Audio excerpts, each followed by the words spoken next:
Masuk surga Firdaus itu ada dua cara. Cara standar di surah Al-Mu'minun ayat 1 sampai dengan ayat 11. Standar itu. Jaga sholat, kalau ada waktu zakat dititipkan berzakat, jangan berbuat zina, berkata-kata yang sopan, yang baik, bertindak yang bagus, jauhi lagha, itu standar. Ada tingkat paling tinggi. Mau? Masuk surganya itu disambut oleh semua malaikat di setiap pintu surga. Dimulai masuknya dari surga Aden. Dan sebelum masuk saat hisab, itu dipakaikan mahkota dulu. Bahkan di alam kubur jasadnya dijaga, gak hancur. Kalau benar cara amalannya. Di alam kuburnya dijaga. Ini kita yakin ya, awas ya. Awas, karena kita kan yakin, ini kan ayat dan hadis. Halo, ini apa? Ayat dan iman kita dipertaruhkan. Kalau nggak yakin berarti imannya dipertaruhkan. Ini bukan Adi Hidayat yang bicara. Saya bicara dengan Quran. Bicara dengan apa? Quran. Awas ya. Amalannya satu. Terjaga di dunia, terhormat di alam kubur, dimuliakan ketika kembali kepada Allah. Cara kembalinya diberikan mahkota, lalu diminta oleh Allah, hei gandeng bapak ibumu. Ajak pasanganmu, panggil keluarga besarmu. Lalu Allah perintahkan semua malaikat berbaris di pintu surga menyambut keluarga ini. Dan malaikat memberikan sambutan kepada mereka dengan mengatakan, Salamun alaikum bima sabartum fa ni'ma uqbaddar. Siapa mereka ini? Tulis ayatnya dulu. Quran surah ke-13 Ar-Ra'd. Ayat 23 sampai 24. Jannatu adni yadkhulunaha. Ada orang-orang hamba-hamba Allah yang akan masuk surga dimulai dari surga Aden. Wa man salaha min abaihim. Orang-orang ini adalah orang-orang soleh tuh yang tadi disebutkan. Yang oleh Allah diminta menggandeng dulu bapak ibunya yang soleh. Ternyata bapak ibunya pun soleh. Diperintahkan oleh Allah, jangan masuk surga dulu, cari bapak ibumu, gandeng dulu. Allahu Akbar Pak Ibu. Wa azwajihim, cari pasanganmu, gandeng dulu. Ternyata Bu, kalau suaminya soleh, itu bisa gandeng ibu. Kalau isinya solihah, gandeng suaminya. Wa dzurriyyatihim, cari dulu keluargamu. Yang beriman, yang soleh, cari semua. Jadi ternyata ada satu anggota keluarga yang jadi syafaat untuk semua keluarganya. Saya maaf dengan kalimat ini ya, tapi saya mohon sekali, sebelum kita berpisah sekarang, mohon ya, siapkan satu orang aja di rumah, jadi kebanggaan di hadapan Allah di akhirat. Kalau dunia udah banyak ya, bapak bangga anaknya juara 1, juara olimpiade, dapat Nobel, silahkan ke dunia. Tapi saya titip aja, harus ada satu anggota keluarga kita dibanggakan di hadapan Allah di akhirat. Tunjukkan pada dunia. Gak apa-apa kaya di dunia, biasa. Disebut orang miskin, biasa. Tapi kembali ke akhirat, kita punya kebanggaan. Siapa orang-orang ini? Orang-orang ini ternyata ahli Al-Quran. Ahli apa? Ahli Al-Quran. Dari mana taunya? Tafsirnya di surat Fatir, surah 35, ayat 33. Quran surah 13, ayat 23 dibuka dengan kalimat Jannatu adnin yadkhulunaha. Quran surah 35 ayat 33 dibuka dengan kalimat yang sama. Jannatu adnin yadkhulunaha yuhallawna fiha min asawir. Ada orang-orang masuk surga lewat surga Aden, enggak boleh masuk surga oleh Allah kecuali pakai jubah kehormatan dulu.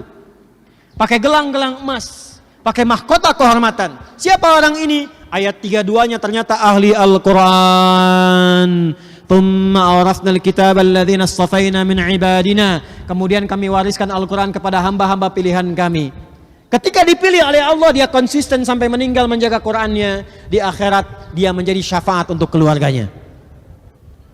Dan sebelum masuk surga, kata Allah, Allah perintahkan kepada semua malaikat, wal malaikatu yadkhuluna alaihim min kulli bab. Dan malaikat keluar menyambut di setiap pintu surga, mengucapkan selamat kepada keluarga besar ini. Salamun alaikum bima sabartum fa ni'ma uqbaddar. Selamat kata Allah, sampaikan pada malaikat. Malaikat ucapkan selamat. Kata para malaikat, selamat, Anda sabar. Saat di dunia sabar. mengamalkan satu amalan ini. Silahkan nikmati surga yang telah disiapkan, tempat terindah yang belum pernah dijamah. Siapa orang ini? Golongan pertamanya ahli Al-Quran. Teman-teman, untuk menjadi ahli Al-Quran caranya 3. Ingat, ahli Quran itu bukan yang hafal 30 juz. Salah. Bukan yang hafal juz 30. Salah. Ahli Quran itu ada 3. Dan semuanya mencintai Quran. Semuanya mencintai apa? Quran. Satu, ahli Quran itu ada yang senang ngaji, belajar dan membaca Quran. Tapi dasarnya cinta Quran. Saya pengen pulang sebagai ahli Quran, saya belum bisa ngaji, datang ke pusdai, masuk kelas belajar Quran, konsisten sampai meninggal, ahli Quran. Ustazah yang sekarang viral meninggal itu kan, coba lihat buku yang sedang dibaca. Lihat bukunya, doanya apa? Doa khotbul Quran. Itu sedang dengan pengajian ibu-ibu, Bu. Itu pengajian ibu-ibu itu, sedang baca Quran. Sedang khataman doa khotbul Quran itu. Saya bermohon mudah-mudahan itu yang wafat yang paling termulia itu untuk beliau insyaallah. Husnul khatimah. Di Bikers nih, kalau saran saya, ya, sekarang siapkan. Ngaji, sepekan ngaji. Datang, belajar gak apa-apa, jangan malu. Untuk kebaikan itu jangan malu. Malu itu kalau maksiat, sombong malu. Ria malu. Jumawa itu malu. Diajak korupsi malu. Diajak ngaji jangan malu. Gak apa-apa sekelas sama anak TK, sama anak SD, gak apa-apa. Pulang-pulang ngajang naik motor kan. Sambil ngaji, sambil hafalan. Ada viral kisah. Tahu Muaz? Muaz itu di Mesir. Bapaknya biker, cuman motornya nggak sebagus Anda itu. Motor biasa. Apa bahasa Rusianya tuh? Butut ya? Itu. Ya, orang menyebutnya motor butut. Tapi apa? Dia jadikan itu sebagai kendaraan surga, road to jannah. Anaknya pengen minta menghafal Quran. Matanya buta kata orang. Tapi saya selalu mengistilahkan ditutup dari maksiat. Sehingga ringan hisabnya. Guru yang mengajarkannya 20 kilo kurang lebih jaraknya. Maka apa yang terjadi? Bapaknya modifikasi motornya supaya mudah digunakan. Lalu berangkat ke tempat menghafal, konsisten diantarkan bolak-balik. Setiap pulang, bapaknya nulis lagi ayat, disimpan di dashboardnya. Ini kisah nyata teman-teman. Kisah nyata. Di anaknya kalau pulang surat apa, nanti diantarkan, bapaknya nulis lagi. Disimpan di dashboard, di perjalanan, diperdengarkan anak baca. Bapak lihat ke depan, lihat ayat, lihat ke depan, lihat ayat. Singkatnya, tibalah waktu itu. Selesai hafalan, anaknya hafal Quran, bapak yang mengantar, gak hafal. Anaknya yang divonis buta, hafal. Hafal Qurannya, tajwidnya, makhrajnya sempurna seperti syekhnya. Viral kisahnya di dunia Arab, datang reporter, kemudian datang ke situ, mewawancara.